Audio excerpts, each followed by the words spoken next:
see exercise 3.3 page number 73 for NCERT 7th standard third sum. Okay, bar graph la third sum பார்க்குறோம்.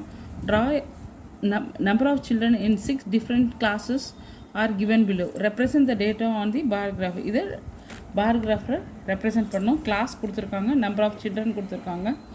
Okay, for this we have to draw the bar graph. Bar graph வரைஞ்சிட்டு then they have given 3 questions inside that. அந்த இருக்கிற கொஷின்ஸையும் attend பண்ணணும். சரியா? First பார் graph வரையணும், அதுக்கு கீழே இருக்கிற கொஷின்ஸை அட்டன் பண்ணணும். ஃபஸ்ட்டு பார் கிராஃப் ட்ரா பண்ணிவிட்டு அதுக்கு கீழே இருக்கிற கொஷின்ஸை அப்புறமா பார்க்கலாம். ஓகேவா? ஓகே, இந்த மாதிரி ஒரு கிராஃப் ஷீட் எடுத்துக்கோங்க. கிராஃப் ஷீட் எடுத்துகிட்டு என்ன பண்ணுறோம், இங்கே கீழே பாருங்கள், ஸ்லீப்பிங் லைனில், அதாவது ஹரிசாண்டல் லைனில் ஒரு லைன் வரைஞ்சிக்கிறோம். இதுக்கு என்ன எக்ஸ் ஆக்சஸ், ஏற்கனவே கிராஃப் பார்த்துருப்பீங்க. இதுக்கு என்ன பேர்? X axis. ஓகே, இது எக்ஸ் ஆக்சிஸ். ஸ்டாண்டிங் லைனில் வரைஞ்சோன்னா அதுக்கு பேர் என்ன? Y axis. இந்த சைடு ஒரு பாக்ஸ் விட்டுட்டு வரீங்க, அப்போ தான் என்ன டேட்டாஸ் எல்லாம் போடுறதுக்கு நம்மளுக்கு வசதியாக இருக்கும். ஓகேவா? ஸோ யூஸ் த பென்சில் தான் யூஸ் பண்ணணும். பென்சிலை தவிர வேறு எதுவும் கிராஃப் ஷீட்டில் யூஸ் பண்ணக்கூடாது. ஓகேவா? இந்த மாதிரி எக்ஸ்ட்ரா இருக்கிறதெல்லாம் வந்ததுன்னா அழிச்சிடுங்க. ஓகே, அடுத்தது என்ன பண்ணணும், இது இன்டர்செக்டிங் பாயிண்ட் வந்து 0. ஃபஸ்ட்டு ஸ்கேல் வந்து ஃபிக்ஸ் பண்ணுறோம். 10 நான் வந்து 10 வைக்கிறேன். சரியா? ஃபஸ்ட்டு இங்கேருந்து இந்த டார்க் லைன் ஒன்று வருதா, அது வந்து 10 வச்சுக்கோங்க. நெக்ஸ்ட்டு 20, இங்கே 30. 1 minute. கரெக்டாக அந்த பாக்ஸ் வந்து கரெக்டாக மென்ஷன் பண்ணோம், வேறு எங்கேயாவது போட்டுறாதீங்க. இது 30, இது 40, இது 50, இது 60, இது 70, 80, 90, 100, இது 110, 120, 130, 140. 10 கவுண்டிங்கில் போயிட்டுருக்கோம். சரியா? தென் 150. ஓகேவா? இது மார்க் பண்ணியாச்சு. இது வந்து என்னது? Number of children. அதனால் இது நம்பர் ஆஃப் சில்ட்ரனுக்கு தான் யூஸ் பண்ணுறோம். அதனால் இங்கே எழுதுங்க, நம்பர் ஆஃப் சில்ட்ரன். ஓகேவா? இது என்னது? கிளாஸ். எந்த கிளாஸ்க்கு யூஸ் பண்ணுறோன்ட்டு. ஸோ இது வந்து கிளாஸ், கீழே எழுதுறது கிளாஸ்ன்னு எழுதிடுங்க. முடிஞ்சதா? அதுக்கப்புறம் என்ன பண்ணணும், ஃபஸ்ட்டு ஸ்கேல் எழுதணும். ஸ்கேல் என்ன எழுதுறீங்க? எக்ஸ் ஆக்சிஸில் என்ன எடுத்திருக்கீங்க, ஒய் ஆக்சிஸில் என்ன எடுத்திருக்கீங்கன்றது ஸ்கேலை இந்த ரைட் மோஸ்ட் கார்னரில் எழுதணும். ரைட் மோஸ்ட் கார்னரில் ஸ்கேல். ஓகேவா? ஸ்கேல் கண்டிப்பாக இதுக்கும் மார்க் உண்டு. ஸ்கேல் எழுதுகிறோம் இல்லையா, அதுக்கும் மார்க் உண்டு. அதனால எக்ஸாம் எழுதும் போது இதை எழுத மறக்காதீங்க. So X axis 1 cm. X ஆக்சிஸில் 1 cmன்றது என்னது? 1 class. ஒய் ஆக்சிஸில் இந்த 1 cmன்றது எவ்வளோ எடுத்திருக்கோம்? 10 எடுத்திருக்கோம். ஓகே, ஸோ ஒய் ஆக்சிஸில் 1 cm is equal to 10 students. ஓகேவா? 1 minute. ஃபஸ்ட்டு புக்கில் என்ன கொடுத்துருக்காங்க? 5th standard 135. 5th standard 135. இந்த சைடு ஒரு பாக்ஸ் விட்டுட்டு என்ன பண்ணணும்னா, 135னா 130க்கும் 40க்கும் நடுவில் இருக்க ஒரு டார்க் லைன் இருக்குது பாரு, அந்த இடத்துல ஃபஸ்ட்டு ஸ்கேலை வச்சு இந்த ஹரிசாண்டல், அதாவது ஸ்லீப்பிங் லைனில் ஒரு லைன் ட்ரா பண்ணுறீங்க. எங்கே பாரு, எங்கே வரைஞ்சிருக்கேன் பாரு, 130க்கும் 40க்கும் நடுவில் இருக்க ஒரு டார்க் லைன். ஓகேவா? அது வரைஞ்சிட்டு இந்த வெர்டிக்கல் லைனும் ஸ்டாண்டிங் லைனையும் வரைஞ்சிடுங்க. ஓகேவா? ஸ்டாண்டிங் லைனை வரைஞ்சிடுறீங்க. ஓகே, தென் இது வந்து என்னது? 135 சில்ட்ரனு. எந்த கிளாஸு? 5th. அதனால் இங்கே 5th எழுதிடணும். ஓகேவா? அடுத்த கிளாஸ் வந்து 6th வந்து 120 சில்ட்ரன். ஒரு பாக்ஸ் விட்டுருங்க. பார் கிராஃப்னால் அந்த ஒரு பாக்ஸ்னால் 1 cm விட்டுட்டு வரைவீங்க. 120 கொடுத்துருக்காங்க.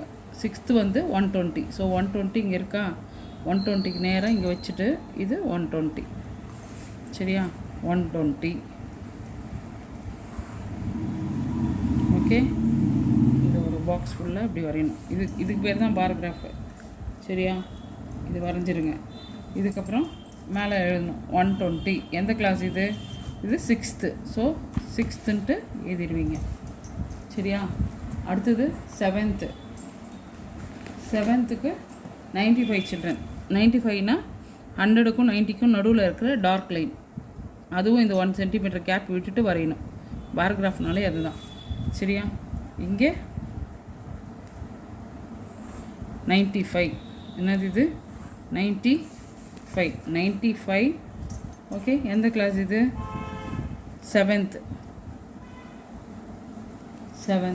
அடுத்தது 8th வந்து 100.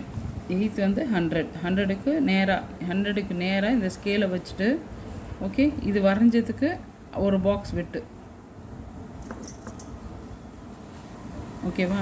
இங்கே பார் கிராஃப் வரையணும். திருப்பி இன்னொரு பார் வரையணும்.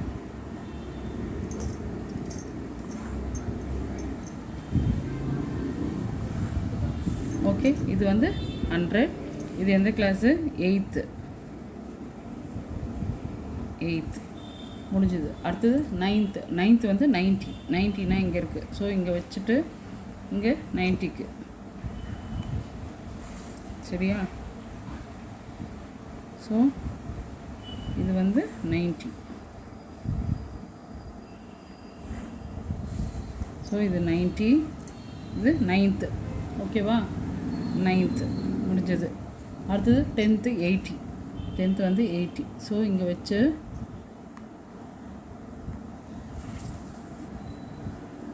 80க்கு ஒரு லைன் ட்ரா பண்ணுறோம்.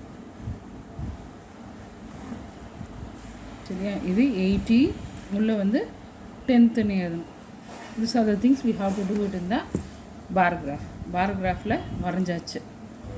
கிராஃபில் வரையணும். பார் கிராஃபில் வரையணும். இது எழுதணும். இந்த நம்பர் ஆஃப் சில்ட்ரன், கிளாஸு, இது எல்லாத்தையும் எழுத மறக்காதீங்க. ஸ்கேல் எழுத மறக்காதீங்க. இது எல்லாத்துக்குமே சேர்ந்து தான் மார்க்கு. அப்புறம் அந்த கொஷின்ஸ் ஆன்சர் பண்ணுவோமா?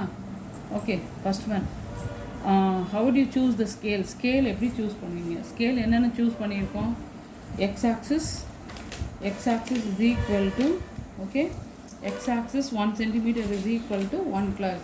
ஸ்கேல் என்னென்னு சூஸ் பண்ணுவீங்கன்னு கேட்குறாங்க. ஸோ ஸ்கேலையும் எழுதணும் நம்ம. சரியா? ஸ்கேல் எழுதணும். ஸோ இந்த சைடு எழுதிக்கலாம். ஸ்கேல் வந்து இந்த சைடு எழுதணும். ஓகே, அதனோட ஆன்சர்ஸ் வந்து இந்த சைடு எழுதணும். First question. ஓகே, ஃபஸ்ட் கொஸ்டினோட ஆன்சர் வந்து scale. they're asking about the scale. ஸ்கேலுக்கு X axis 1 cm is equal to 1 class. Okay, then y axis 1 cm is equal to 10 students. இது A கொஸ்டினோட answer. அதுலேயே B question கேட்டிருக்காங்க. என்ன B question? Answer the following questions. Which class has the maximum number of students and the minimum. Maximum எவ்வளோ பேர் இருக்காங்க, minimum எவ்வளோ பேர் இருக்காங்க, எந்த கிளாஸில் இருக்காங்க. மேக்ஸிமம்னா இந்த பாராகிராஃப் வச்சு சொல்லலாம். மேக்ஸிமம் நிறைய இருக்கிறது எங்கே? 135னா 5th. So maximum number of children வந்து எங்கே? 135. எந்த கிளாஸில்? 5th. ஓகேவா? மினிமம் எங்கே இருக்குது? Minimum number of children. Okay, minimum is 80. எந்த கிளாஸு? 10th. எந்த கிளாஸில்? 10th. Minimum 10th only 80 children. Number of children வந்து 80. Number of children 80. Okay, number of children 80 இந்த விச் கிளாஸ்? 10th. அடுத்த கொஸ்டின் என்ன கேட்டிருக்காங்க? Find the ratio of students of the class 6th to the students of the class 8th. Ratio கேட்டிருக்காங்க. Next question என்ன கேட்டிருக்காங்க? Ratio. இது பிலேயே இது first question, பிலேயே இது செகண்ட் கொஸ்டின். ரேஷியோ ஆஃப் எதுக்கு? 6th and 8th. Ratio of 6th and 8th. 6th எத்தனை பேர் இருக்காங்க? 6th 120, 8th 100. ஸோ இது ரெண்டுத்துக்கும் ரேஷியோ. So 0 cancel. இது 2ஆல் கேன்சல் பண்ணால் 6, இது 2ஆல் கேன்சல் பண்ணால் 5. So the ratio is 6:5. So the ratio is 6:5. Okay, that's it. Thank you.